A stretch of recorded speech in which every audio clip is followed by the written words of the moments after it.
Olá, este é mais um programa Ecologia e Meio Ambiente. Este programa que é uma produção do Fórum da Agenda 21 em parceria com a TV Câmara e a Câmara Municipal de Vereadores. Este programa tem como objetivo disseminar conteúdos, informações, conhecimento acerca das questões socioambientais, debatendo os temas meio ambiente, as questões sociais, questões também políticas, as políticas públicas relacionadas a esse tema, nesse esforço coletivo da sociedade, da gente poder promover, né, melhor conscientização, melhor informação sobre a nossa responsabilidade com a nossa casa comum, com o planeta Terra, nesse esforço coletivo de nós agirmos para mitigar todas as questões relacionadas às mudanças climáticas. E para debater o assunto, né, de hoje, nós temos convidados com o tema que nós vamos discutir sobre a Conferência do Meio Ambiente. Uma conferência que foi convocada, né, pelo Ministério do Meio Ambiente, o Conselho Nacional do Meio Ambiente em todo o país, para debatermos no âmbito municipal, estadual e nacional as conferências do meio ambiente. E para nos ajudar nesse debate, nós contamos com a presença de convidados, especialistas também nesse tema e pessoas que estão no seu ambiente de trabalho contribuindo para fazer com que este momento seja um momento de grande discussão na sociedade passofundense e possamos dar nossa contribuição com esta pauta e fazermos uma excelente conferência. E então nós temos conosco a Camila Massarolo, que ela é coordenadora de projetos do Projeto Transformação, o Projeto Transformação que atua com as cooperativas. A Camila pode nos falar depois sobre isso. Bem, Ademar, muito obrigada pelo convite. Boa tarde a todos. Muito bem. Também está conosco o Giancarlo Menezes, Giancarlo que é engenheiro sanitarista, doutor em engenharia de tecnologia ambiental e CEO da Ambinove, né, de consultoria ambiental. Muito obrigado, Jean, por disponibilizar o seu tempo e estar conosco. Obrigado pelo convite, Ademar. Olá, Diego, Camila. Prazer conversar sobre esses temas. E também o Diego Tessaro, o Diego que é formado em administração, diretor de projetos da nossa Secretaria Municipal de Planejamento, a nossa CEPLAN. Muito obrigado, Diego, por disponibilizar estar conosco fazendo este debate. Muito obrigado, Ademar. É um prazer estar aqui. É um prazer dedicar um pouco do tempo em contribuir para a organização dessa quinta conferência, que deve dar bons resultados para o nosso município. Tudo bem, Camila, Jean? Acho que vai ser um bom bate-papo. Muito bem. Então, olha, vocês já viram que o Diego já nos dá um caminho aí da nossa discussão. A quinta Conferência Nacional do Meio Ambiente, ela traz como tema a emergência climática, o desafio da transformação ecológica. Está posto para todos nós o grande desafio que nós temos. Nós não estamos mais discutindo como é que nós vamos diminuir, né, os gases de efeito estufa, atingir aquelas metas. Não, já estamos falando de como vamos nos adaptar, como nós vamos mitigar, como a sociedade vai aprender a conviver com este tema. Infelizmente, e estamos vendo pelos eventos catastróficos que não só o Rio Grande do Sul vivenciou, mas recentemente agora os Estados Unidos, né, aqui mesmo nós tivemos várias cidades com este mesmo problema, tem se intensificado isso. Por isso, é mais do que urgente, né, e relevante esta pauta.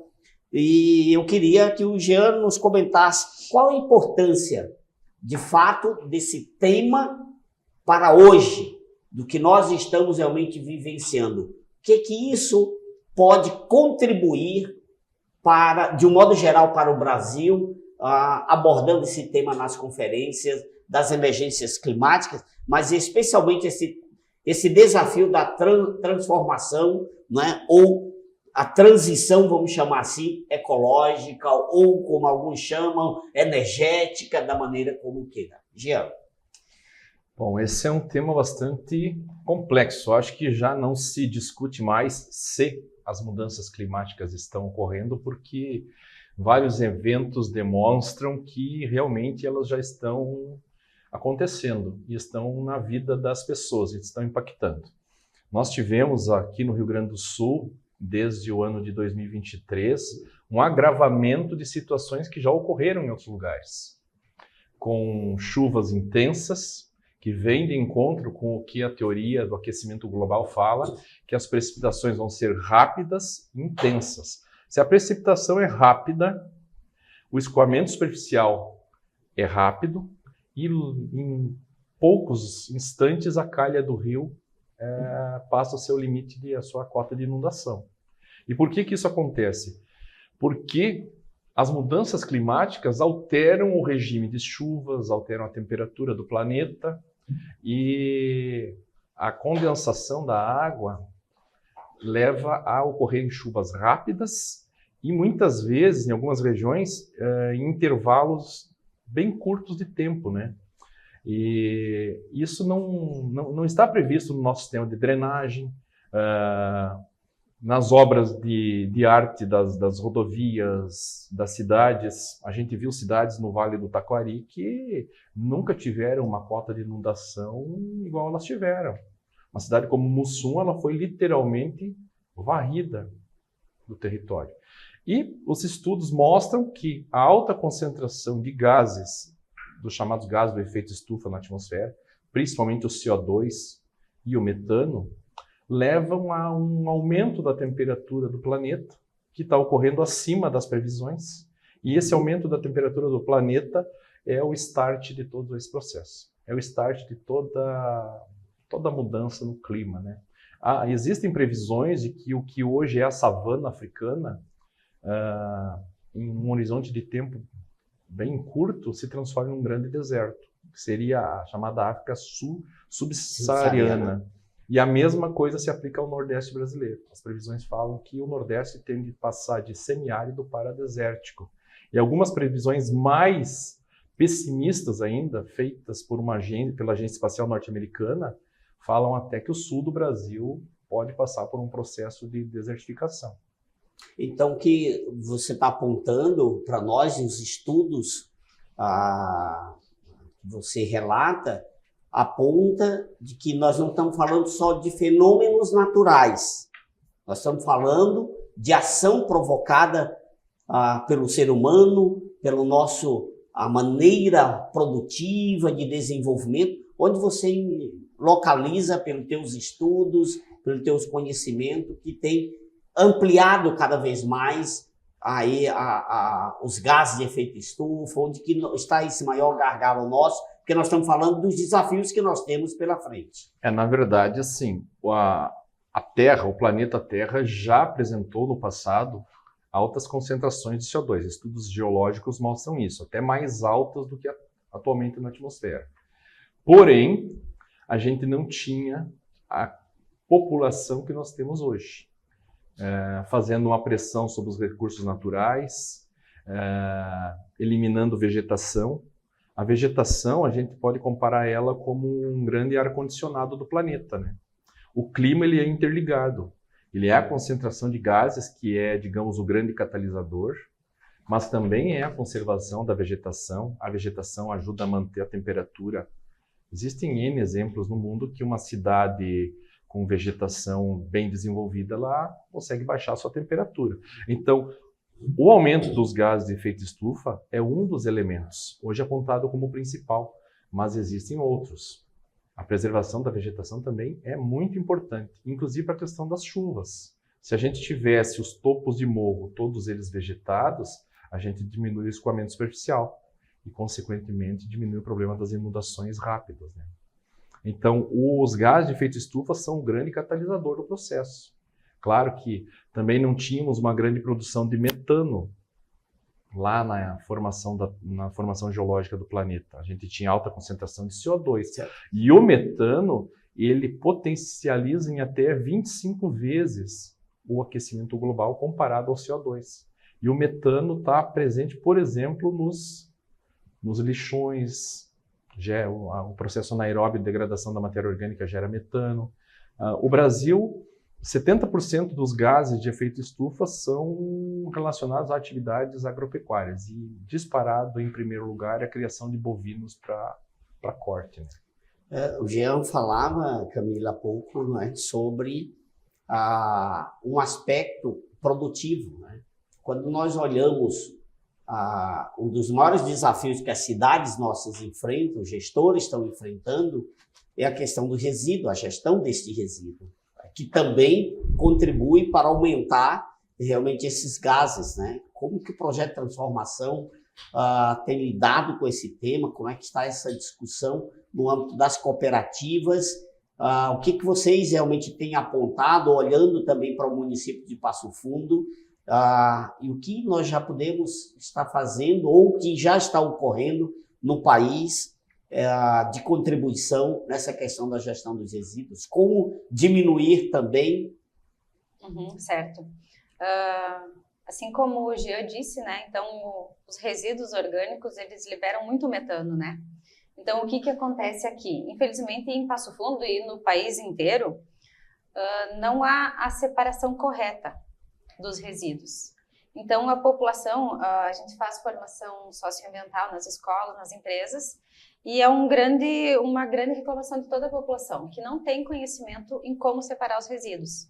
Então, acaba que indo lá para a nossa cooperativa, a saída lá para Amaral, onde vão todo o lixo, os resíduos da cidade, 70% a 80% dos resíduos lá são orgânicos. Então, além da poluição do meio ambiente, que é o nosso tema aqui, gera também grande valor para o município, né? Então, são muitos custos que a gente transfere o valor o resíduo daqui de Passo Fundo para uma outra cidade. Então, são dinheiros também que saem dos cofres públicos e não fica aqui na cidade. O que a gente busca nas cooperativas, assim como o Jean, numa outra reunião que a gente fez, são soluções para os resíduos aqui, né, Jean?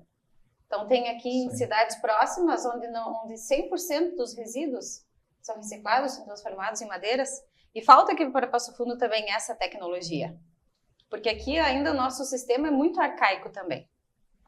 Então, a gente vive ali, as cooperativas reciclam o pouco que eles conseguem com uma infraestrutura muito precária, e assim a gente contribui para a nossa poluição do município. Quando a gente consegue fazer a separação do resíduo seco? Eles separam o resíduo seco do orgânico, né?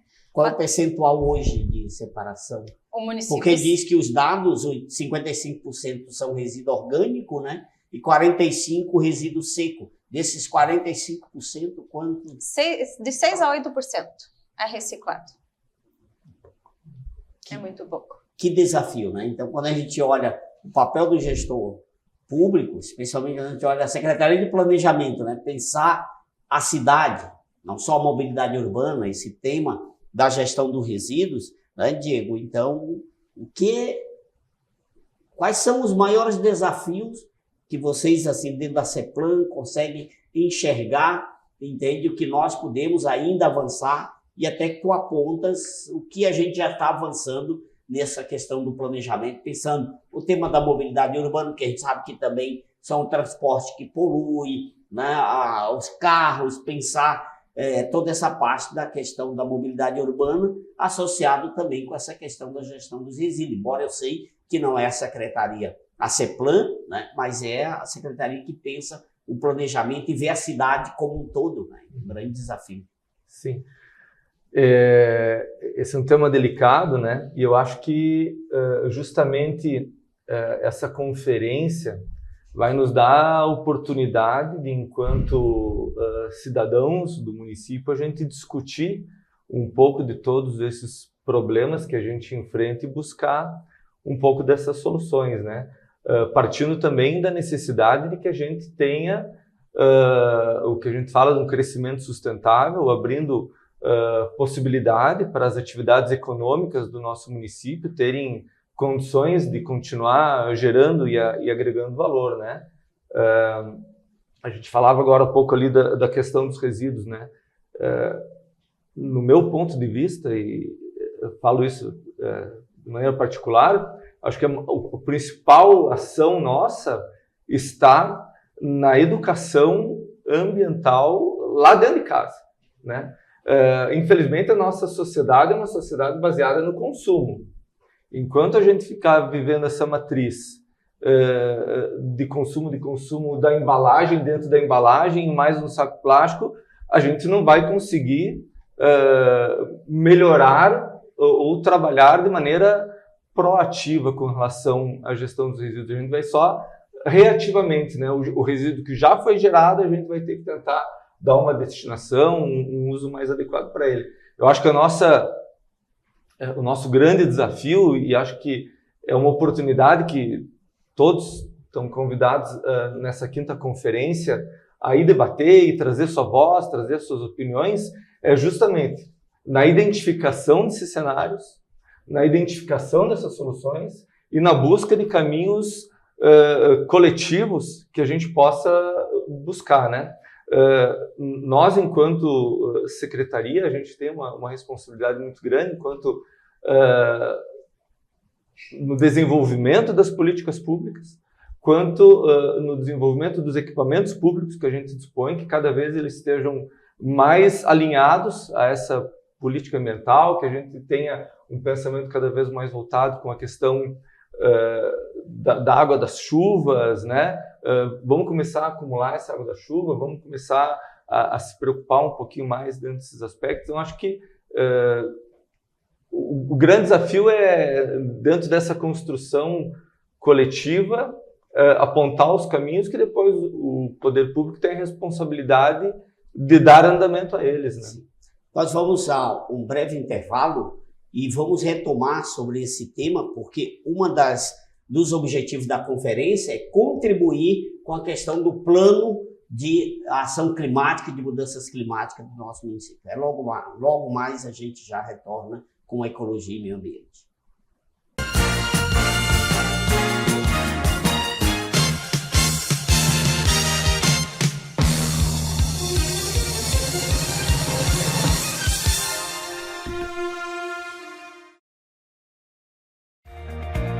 O que é importante para você é importante para a Câmara. A Câmara de Vereadores tem compromisso com a comunidade e transparência na gestão. Por isso, debater as necessidades da comunidade faz o trabalho do Legislativo ter muito mais resultados para você. Com participação, as mudanças acontecem e os investimentos geram mais desenvolvimento e garantem um futuro melhor para a nossa cidade. Câmara de Vereadores de Passo Fundo, a casa dos grandes debates.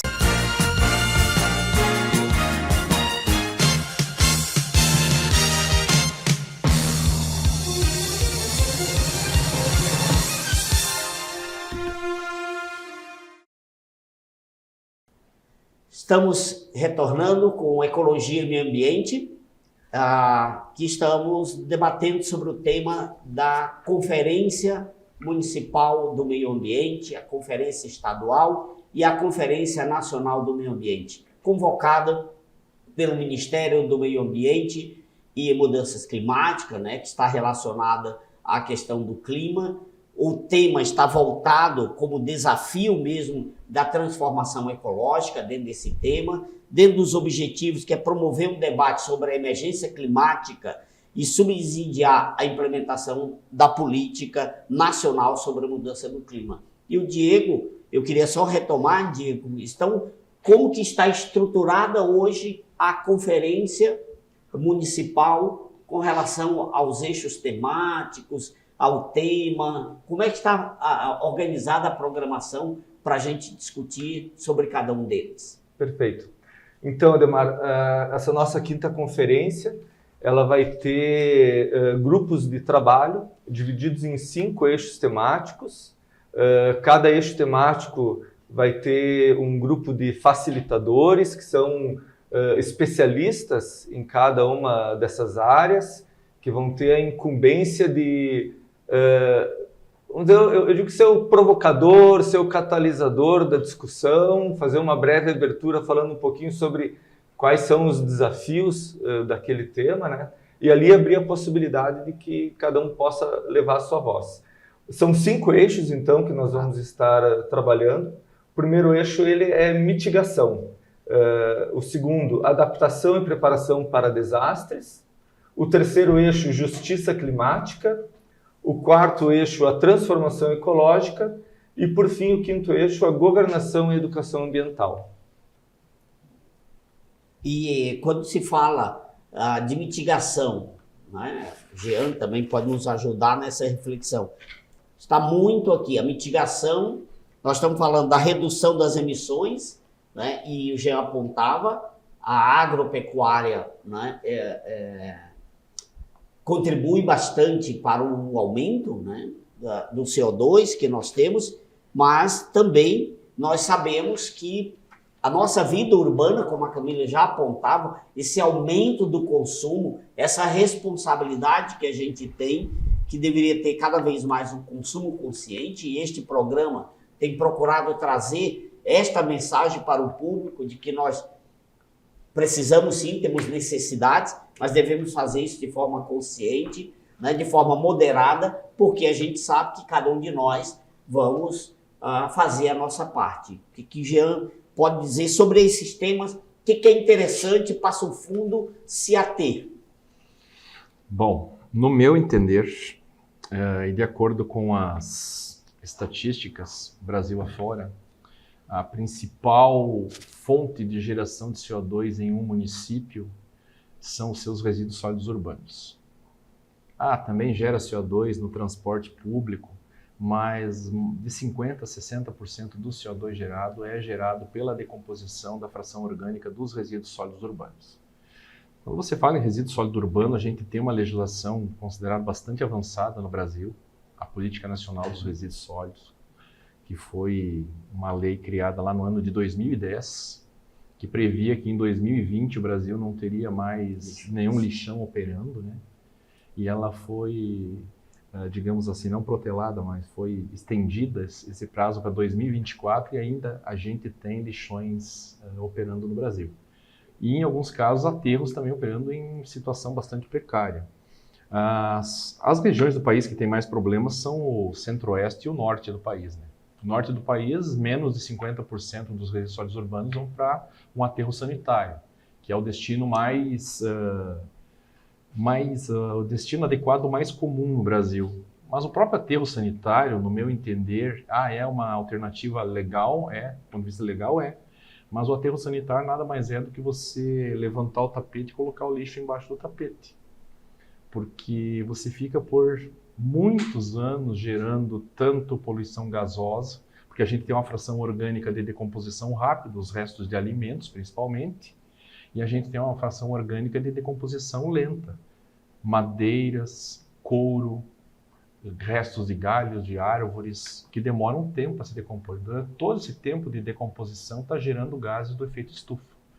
Então, no meu ver, a principal linha de frente que o município de Passo Fundo deveria adotar é achar alternativas de valorizar os resíduos. Isso começa lá na educação ambiental, como o Diego apontou, para as pessoas aprenderem a separar.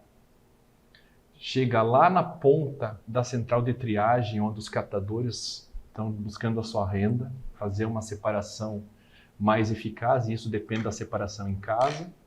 E a adoção de uma tecnologia, existem tecnologias alternativas no Brasil e no mundo, bastante conhecidas já, que vai desde a produção de combustível a partir de resíduos, incineração, pirólise de resíduos. Existem várias alternativas tecnicamente viáveis e já comprovadas. Aqui no Rio Grande do Sul, por exemplo, a gente tem no município de Garibaldi hoje uma usina produzindo o chamado combustível biosintético a partir dos resíduos sólidos urbanos. No município de Joinville, entre a operação na segunda quinzena de dezembro, uma central de tratamento dos resíduos, produção de combustível e seguindo-se no final uma termoelétrica de 3,5 megawatts, que vai transformar 33% dos resíduos sólidos urbanos de Joinville em energia, como assim uma operação piloto. Confirmando-se os dados positivos, em breve Joinville vai ter 100% dos seus resíduos sólidos urbanos transformados em energia elétrica. Mas é fundamental começar com a educação ambiental. Então, os 5 temas da Conferência Municipal do Meio Ambiente, que na verdade é a base da pirâmide para a Conferência Estadual e para a Conferência Nacional, eles são interligados. A gente não vai ter sucesso lá na separação se a gente não tiver educação ambiental. Então, os temas se interligam. E você mitiga como? Diminuindo a quantidade de resíduos, que começa com a educação. E depois vem as outras atitudes, né? Quando nós estamos falando essa transformação ecológica, né? Bioeconomia, transição energética, Camila, o que vocês, Projeto de Transformação, já estão pensando em termos de prioridades para esta conferência? O que esta conferência tem que apontar, aprovar em termos de proposta, de prioridades, para que a gente possa enfrentar isso que o Jean está colocando?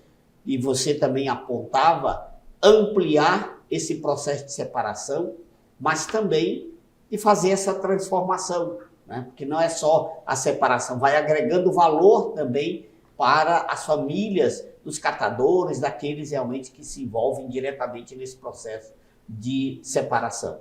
Isso mesmo, um dos eixos ali então é a mitigação, né? Então a gente precisa diminuir a emissão de gases do efeito estufa, né? Ali nos resíduos, como o Gia fala, a gente tem um grande caminho por ali. Então a gente precisa, primeiro, começando lá na educação ambiental, como todos os colegas já disseram, né? Porque a população não sabe, a gente não sabe. E ali o projeto de transformação tem um projeto também de melhorar, de qualificar aquela separação ali e transformar os resíduos. Então a gente pode fazer tanto a transformação dos orgânicos, entrando com o orgânico, com os adubos, e fazer uma divisão e fazer uma doação para a agricultura familiar, que a gente gostaria de fazer. Uma das frentes do nosso projeto é essa. Tem a transformação também energética, usando os resíduos. Tem a transformação da cadeia PET, que, como o Ademar falou, assim, agrega valor ao produto, né? Então já tem a transformação aqui e já aumenta o valor para o catador no destino final. Então a gente tem um projeto bem legal, que a gente está buscando parcerias e buscando que seja aprovado junto ao governo municipal, porque são muitas tecnologias que tem e a gente é muito arcaico ainda aqui em Passo Fundo, infelizmente. E quem conhece a nossa Recibela lá também leva esse grande susto. Inclusive é um lugar que toda a população passofundense deveria conhecer, porque tu sai de lá realmente transformado. Porque o lixo, como é uma realidade que a maioria da população não vive, nem imagina como seja. Então, quando a gente conhece lá a realidade desses catadores e vê que tudo isso é nós que geramos, né? Só que a gente tem, acho que, uma ideia de que não faz parte da nossa realidade. A gente geralmente lava as mãos aqui, né? Então, não é um problema meu, é um problema de lá do outro. Deixa eu aproveitar, eu sei que o Diego quer complementar essa reflexão, né? Que a Camila está levantando, essas questões. E aproveita, Diego, e nos fala qual é o dia que será a conferência, como o público pode participar, onde será esta conferência, horário da conferência. Certo. Eu só queria, em cima do que a Camila falou, né? A nossa relação com o lixo, enquanto cidadão, ela é muito confortável, né? Porque eu embalo ele numa sacolinha, coloco no container na frente da minha casa e desapareceu o lixo para mim. Sumiu. Isso é confortável e não nos dá a noção da sequência dessa cadeia. E não nos dando a realidade de como essa cadeia está transformada. Eu fiz a minha parte, embalei o lixo e está pronto, mas a nossa parte vai muito além disso, né? Ela tem que principalmente dessas gerações mais novas, né? Essa educação, né? Essa separação correta, eu acho isso importantíssimo. Então, Ademar, a quinta conferência ela vai estar sendo realizada nos dias 29 e 30 de novembro, lá no auditório da Faculdade de Medicina, ali no campus 2 da UPF, em frente ao Hospital São Vicente Paulo, ali na Teixeira Soares. Ela tem a sua abertura ainda então no dia 29, na sexta-feira. Às 13 horas nós vamos iniciar o credenciamento e às 14 a gente dá início à conferência como um todo, né? As pessoas podem buscar mais informações no Instagram da conferência. Está lá no Instagram, se procurar cmma.pf, a gente tem colocado mais informações lá. Nós vamos dispor de inscrição online, as pessoas vão poder fazer a sua inscrição pelo Google Forms. Nos próximos dias a plataforma já vai estar divulgados os endereços e ela já vai estar aceitando as inscrições. E também a gente sabe que não são todas as pessoas que têm acesso à tecnologia da internet, tudo. As pessoas podem chegar na hora e fazer sua inscrição no local. Todas as pessoas vão ser muito bem-vindas, né? Aliás, falando de nem todas as pessoas ter acesso, se me permite, um dos temas que a gente vai tratar é justamente a justiça climática, né?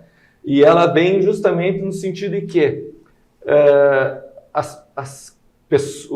não vou pessoalizar, mas quem mais contribui para a geração dos efeitos climáticos é quem menos sofre esses resultados dos efeitos. Acaba na população mais vulnerável, na população mais carente. A gente tem lá as pessoas que já estão em insegurança alimentar por não ter a quantidade de fornecimento regular e numa qualidade adequada de alimentos, com os resultados desses efeitos climáticos, secas muito grandes, os eventos que a gente teve agora no Rio Grande do Sul, dessas inundações, a gente teve fornecimento de alimentação interrompido, plantações que foram devastadas, a gente teve a segurança alimentar comprometida. E a primeira pessoa impactada por isso é a pessoa que tem menos condições sociais, que está na vulnerabilidade. Então, o Gê falava que todos os eixos se interligam e é necessário uma visão conjunta de tudo isso para que a gente busque resultados. Então, por isso que é muito importante que todos os setores do nosso município estejam representados, né? Sociedade civil, povos quilombolas, comunidade indígena, as comunidades que defendem empresários, pessoal da agricultura que põe um alimento à mesa, né? Como que a gente pode, de maneira conjunta, buscar essas soluções, né? Eu falava antes no desenvolvimento sustentável. A gente não pode fechar os olhos que a agricultura que é quem está colocando alimento na nossa mesa. Mas como a gente pode, de maneira coletiva e integrada, olhar com o mesmo olhar, buscando a mesma solução, né? Falavas na abertura do programa, vivemos sobre a mesma casa, né? Então temos que todos cuidar dessa nossa casa. Passa rápido, né? O tempo. Então o tempo passa bastante rápido, mas eu quero agradecer, né, a participação do Diego, do Jean, da Camila, né, esse esforço a gente trazer para você as informações sobre a Conferência do Meio Ambiente. E essa é uma responsabilidade da cidade de Passo Fundo. Poder público, sociedade civil, setor empresarial, a população de modo geral está convocada para discutir as questões relacionadas às mudanças climáticas e qual a nossa contribuição para enfrentar esse problema e grave problema para proteger o nosso planeta, que é a casa onde realmente nós vivemos, né? Então, muito obrigado pela sua audiência e até o próximo programa.